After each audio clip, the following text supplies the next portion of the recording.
My name is Peter Williams, and I'm sane. I know that I am completely, utterly, totally sane. But what's happening to me defies sanity itself. It's not me that's crazy. It's this place. I live in a very small town, having moved here for my wife, Wendy. She has a severe condition, a stress disorder, they call it. Got so bad when we were living in the city, moving was the only way we could stay together. So we packed up our life and came to this idyllic little town in the middle of nowhere.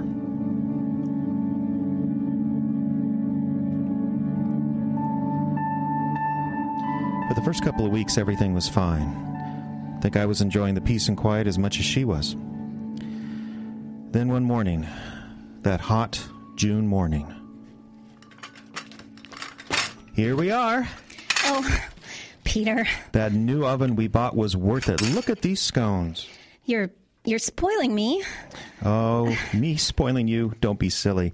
We're having breakfast on the beautiful sunshine on our very own deck, and it's all because of you. I just wish you wouldn't joke like that. And I wish you'd accept that I really am very grateful. You're grateful that I dragged you away from your job, our home. Look, you took us away from that one-bedroom flea trap we've been thinking about leaving for years, and I brought work with me, remember? Telecommuting, the wave of the future. You still need to drive back to the city 3 times a month, and maybe less. And it's a 4-hour drive. Wendy, when we lived in the city, I was out of bed at 6 and on the bus by 7. Down here, I work when I want. Now eat. But Scone. Doctor's orders. What a perfect day, isn't it? Wendy? What? Oh, I'm sorry. What's wrong? Wrong? Why would anything be wrong?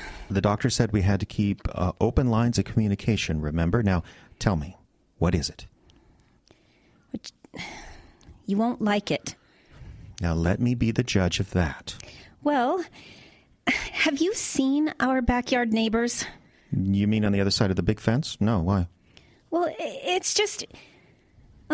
this is silly, but no one ever seems to be over there. So? Well, it's not right. Oh, that's probably Roger. Hang on, I should take this. Is that fence on our property or theirs? It was ours, I think. Hang on a sec. Hello? Yeah, hi, Roger. I'm glad. Such a big fence. No, I don't think so. But you can barely see what's on the other side. I want to see that house. That's fine, dear. Well, what does Pearson say? The house. The estates. Look, I know that, but there isn't much we can do at this point, is there? That's not even our department. That's marketing. Listen, I'm going to come up day after tomorrow. Why don't we just have a chat then? Wendy! Wendy, what happened? I don't know where it came from. What? Look, my leg. My God. It was a cat. A huge, hideous cat by the fence. I didn't see it until... We need to get that blood cleaned off and get something on it. What? We have to leave. What? Sell the house. Get out of here. Now, Wendy. Get out of here. Now. Easy. It was just a cat. It just startled you. Those houses.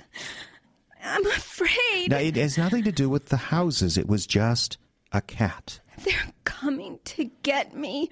Peter, they're coming. Who? They!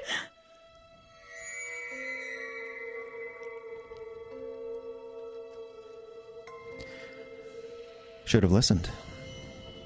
I should have listened to my crazy wife right then and got out. But she had a long-time fear of cats, along with everything else. Maybe I just got to the point where I believe anything except what she told me.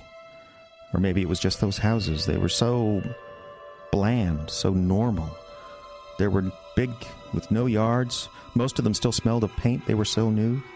Not tract houses exactly, but with a certain sameness about them, a similarity of architecture that appeals to people with more money than imagination. Kind of people you might, invite over for a barbecue, ask to feed the dog when you went away on vacation. Nice, boring, safe people. Safe.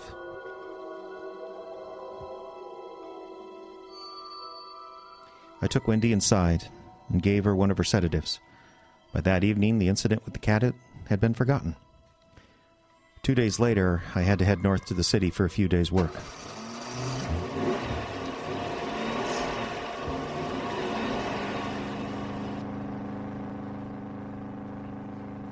I drove at night to avoid the traffic, and because I like driving then.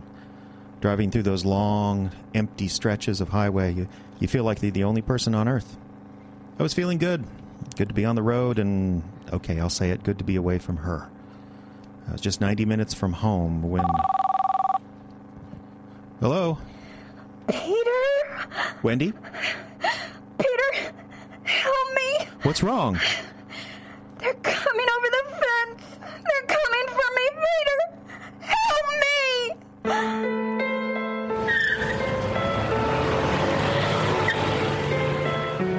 I pulled a U-turn and drove home as fast as I could. All the way I kept kicking myself. What the hell had I been thinking? Doctors had assured me that she was stable, but they'd been wrong before. I made up my mind then and there that the only expert I'd ever trust again when it came to my wife's health was me. I was expecting the worst when I got home. I was expecting to find her dead and the house in shambles. I was expecting police sirens and nosy neighbors peeking at us through their curtains. I was expecting anything except what I found.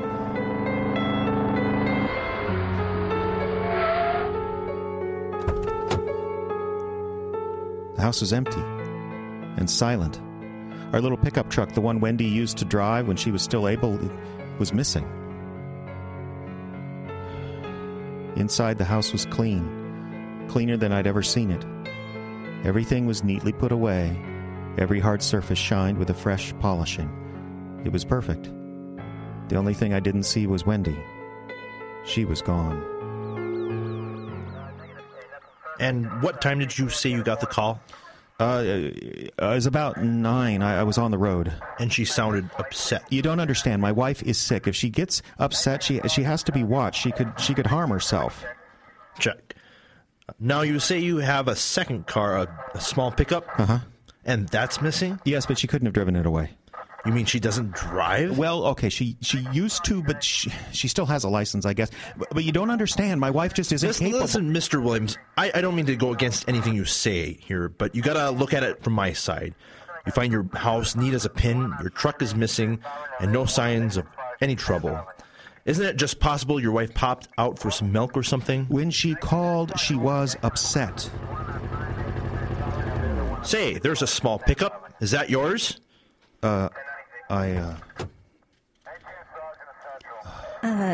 Peter? Wendy? Are you all right? Of course I'm all right. What are you doing home? What do you mean, what am I doing Peter, home? well, why are the police here? Officer, is there anything wrong?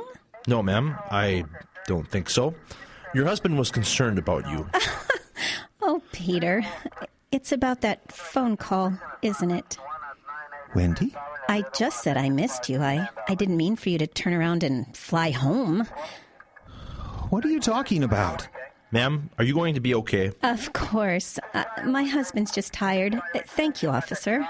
That's all right, sir. Is there anything else? No, nothing else. Good night, officer, and thank you. Uh-huh. Take care now.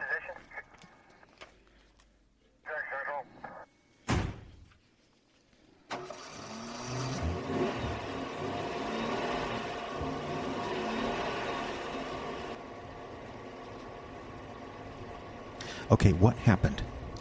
Nothing, dear. But on the phone, you sounded so don't worry about that. Come inside now, to bed. Wendy? Yes? Nothing happened? Nothing. I swear. On a stack of Bibles.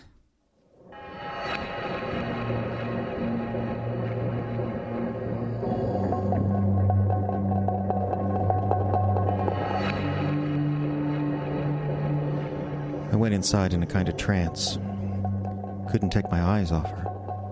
She looked, I don't know, illuminated somehow, as if a light had gone on inside. But it wasn't attractive.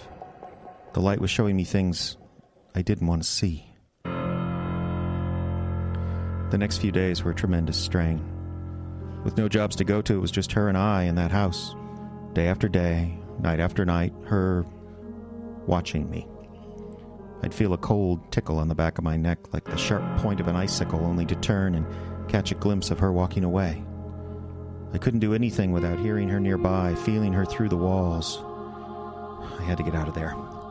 There was still work to do at my job in the city, but after my performance on the road that night, our car needed work.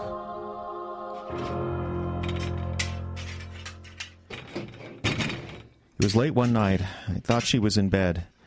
I was working at the garage when I looked up and saw her standing in the doorway, watching. Is everything all right, Peter? I heard the car running. Yeah, I was getting the oil heated up before I drained it. Oh, planning on going somewhere? Oil change is routine. We needed one for weeks.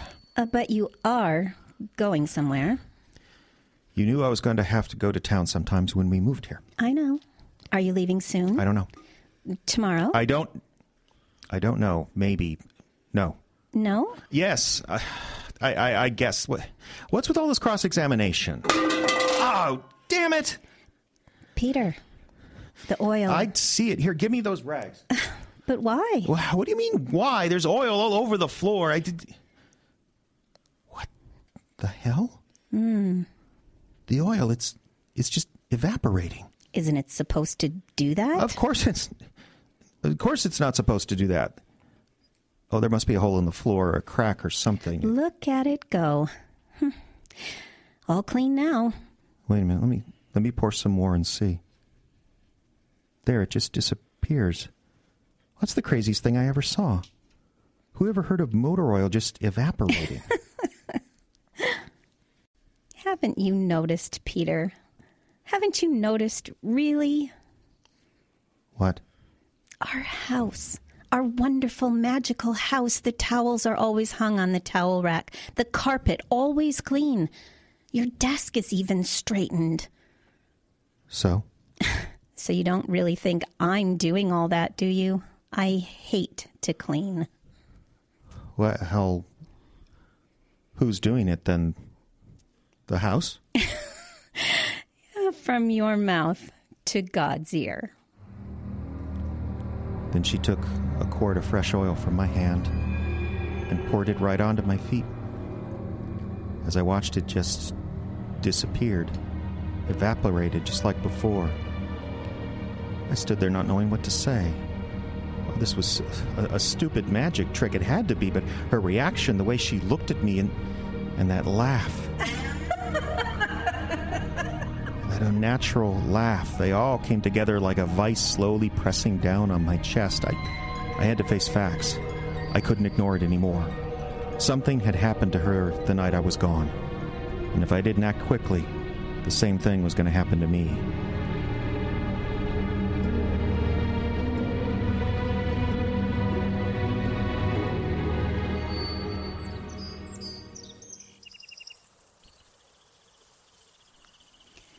Peter? Peter, what are you doing out here by the fence? Is it so strange just to want to stand in your own backyard? And just stare at a fence? I'm thinking. About what? Do you remember that day last month when the cats scratched you here? Yes, of course. You remember what we were talking about right before it happened? We were talking about how frightened I was of the houses next door. Yes. What's the matter?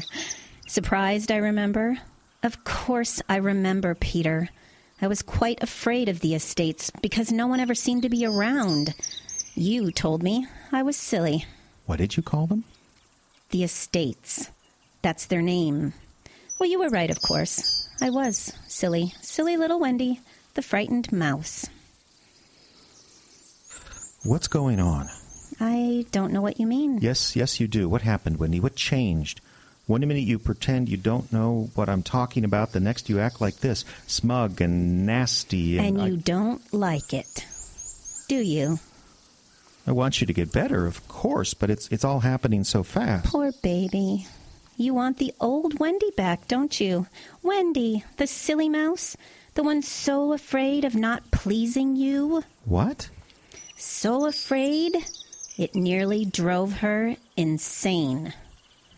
Don't feel guilty. I know now it wasn't your fault. It was mine. I was afraid. I was warped and misshapen with fear. But they showed me a way out, Peter. Who showed you? They showed me a way to make me free, and they'll show you, too. I stood there, dumb and deaf, staring at my wife for a very long time. Her eyes were like a cat's eyes, a cat that sees a fat mouse. And she was crouched slightly, almost like an animal. I didn't know what to do, so I turned and walked away without saying a word. The estates, Peter, free.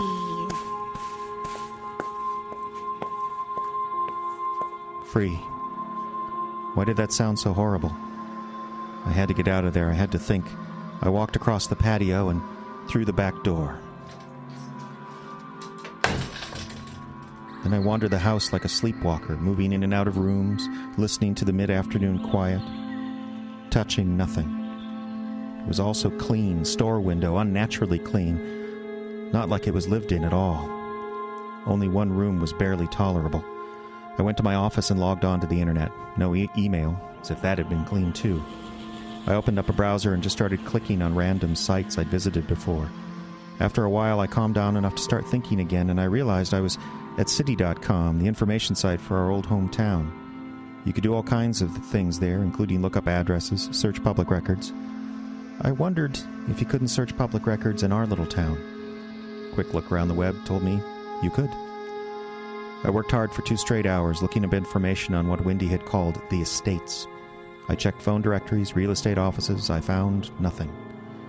Then I hung up the computer, called the County Hall of Records, got a sympathetic clerk, and received the shock of my life.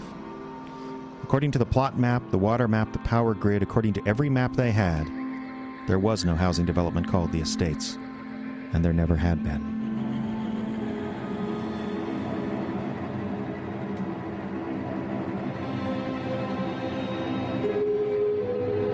I felt another one of those icy stings at the base of my neck. I turned, expecting to see her standing there, but I was alone. I became aware that the house was unnaturally quiet. Went outside and walked around. Night was coming, and by reflex I grew concerned. I walked into the backyard and returned to the spot along the fence where I'd last seen her. Nothing. I was about to turn away when I noticed something I hadn't before. A piece of the fence was off, out of alignment. I went up for a closer look and grabbed the boards firmly. It was a gate without hinges, just a section of fence that was leaned into place and was freestanding. But it had been moved recently, and as I pulled it over and peered through to the other side, I saw something lying there on the grass. Something small and dark and shaped vaguely like a sleeping kitten. It was Wendy's shoe. Empty. I pushed through the gate and slipped into the neighbor's backyard.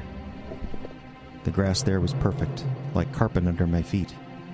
A 5-piece lawn furniture set and a brand new gas grill, all of it looking like it had just come out of the box, sat on a patio nearby. And beyond that loomed the house itself, 3 stories tall with a dozen dark windows like sleeping eyes.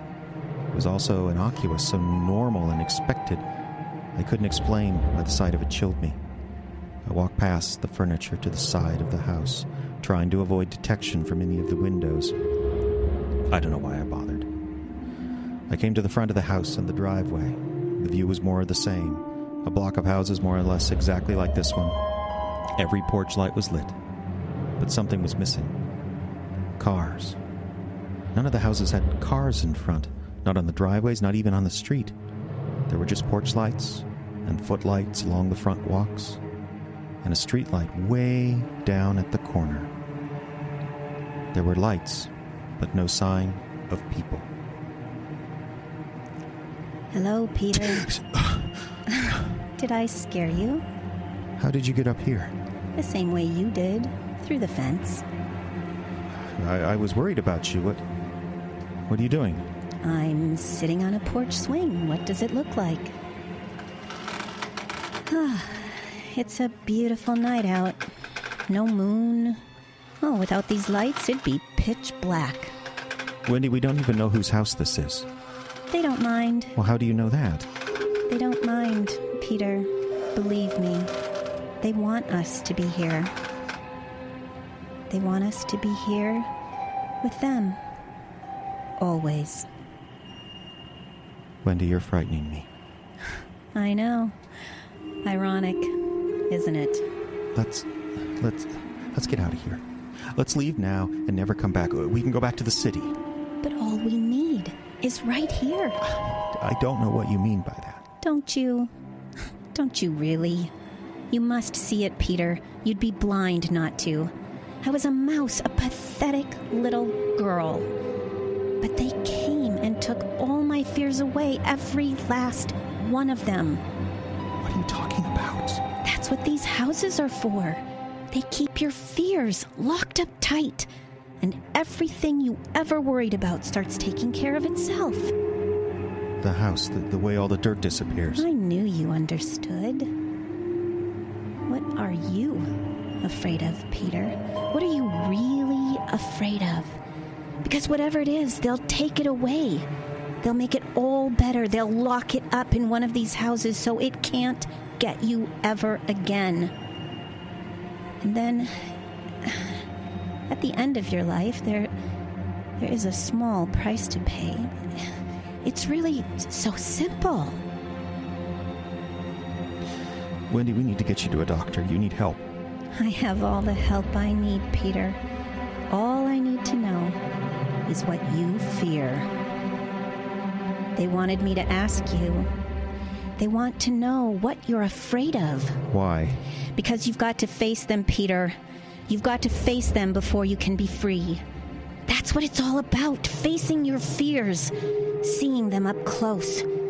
So close you can smell them. Wendy, we need Like I saw them that night you were gone. All of them, all at once, breaking in around me, trying to get me. It was only when they finally caught up to me that I understood. Wendy, stop walking toward me. You want to know a little secret? He already knows what you're afraid of. It's just better if you can admit it.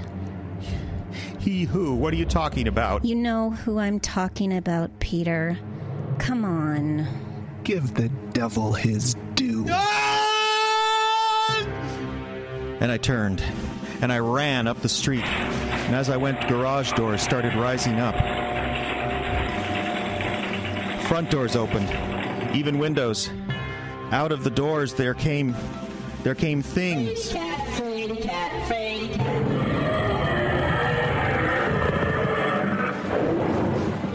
Hey, kid, you bring your dad cigarettes? Hey, kid. Visions. Your fault, Peter. Without you, we would have stayed together. We would have got divorced except for you. You were a rotten kid.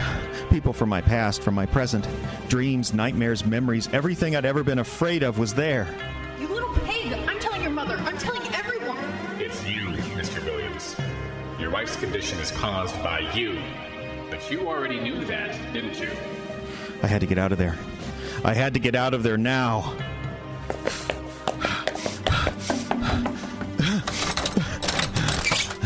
I got inside and locked every door.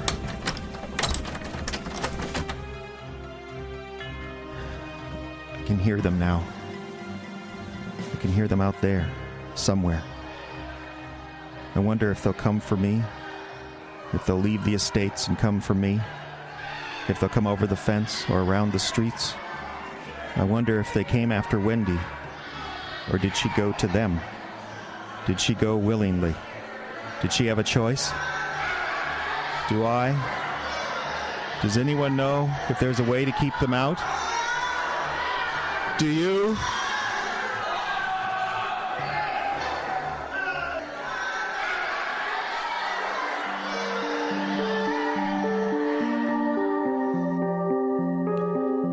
and the Estates.